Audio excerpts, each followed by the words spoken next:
Friends, the topic of today's podcast is mutual fund investing. What next? Most of us have invested in 2018 in the fastest moving parts of the market. And then those parts of the market turned out to be the slowest moving. Now, with the tide rising across the broader market, all boats have risen. So whether you invested in 2018 in mid cap or then subsequently in 2019 in large cap or in multi cap, everything has come back to a level of respectability. What we need to remember is that 2018 was an overvalued market, 2020 is also an overvalued market. So if you invested aggressively in one overvalued market and then you get another opportunity in another overvalued market, the second opportunity should be used sensibly to take out some money to de-risk your portfolio and prepare yourself for the long haul. Clearly, we are not in a world where growth is a given. Growth is deferred and deferred longer than markets can wait. So by the time growth comes back, my sense is the market won't be as patient. But what have we? We have a very frothy, exuberant high tide in the stock market. The watermarks which this tide is hitting are very respectable.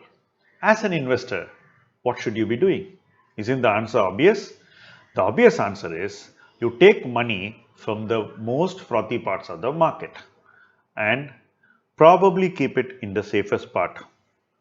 Then mentally prepare yourself to invest that money back over the next 1 or 2 years into what will participate more in future growth. Now, many people think that by right and by extension, the mid and small caps are the growth engines of the economy. Well, that assumption is correct in an economy which is growing steadily between 7 and 8%. I doubt if that assumption has any merit in an economy which shrinks first significantly and then goes back only to the level it was 2 years ago. Effectively, during this period when it shrinks and grows back, what we are going to see is the same companies operating at high cost structures and not having enough business. So the only thing that has changed is that we are more licentious in giving valuations. This behavior usually won't end well, and I think the stock market is clearly taking cognizance of the messaging from the voting machine and not the weighing machine. And this is a conscious choice. But as an investor, you have a right to choose differently. And if one has to make a lot of money over the next 4 to 5 years, there is no choice but to choose differently. And that is something which I personally believe in. How can a mutual fund investor do this? You may immediately think of this, and most advisors may even tell you that a mutual fund investor should not bother about all these things. But my sense and experience over what we did over the past 10 years is that if you're a mutual fund investor, you also need to think differently from the market and spread your risks and buy things which are out of favor so that 3-4 years later when they come in favor, you will be able to make inflation beating returns. In my assessment, it would be very difficult for funds to make inflation beating returns just doing the run of the mill thing. So you need to really go out of the ordinary. Another area where you have to be very cautious is that we have seen the PE ratio of exporting, dollar earning businesses go up significantly during COVID.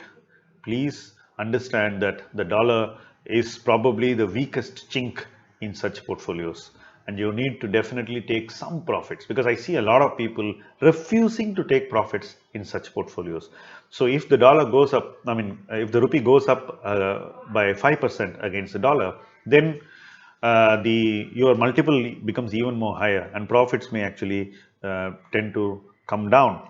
And also, in the post-COVID world, many of these businesses will look more ordinary. So I think that you need to have a reset in your thinking, take some money off the table, Correct some mistakes of 2018 and 2019.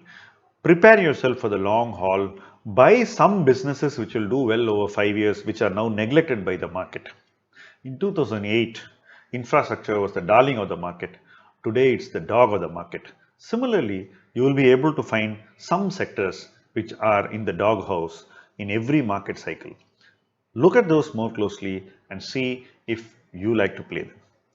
Thank you for watching this podcast. If you like it, do subscribe to our channel so that you get our regular updates.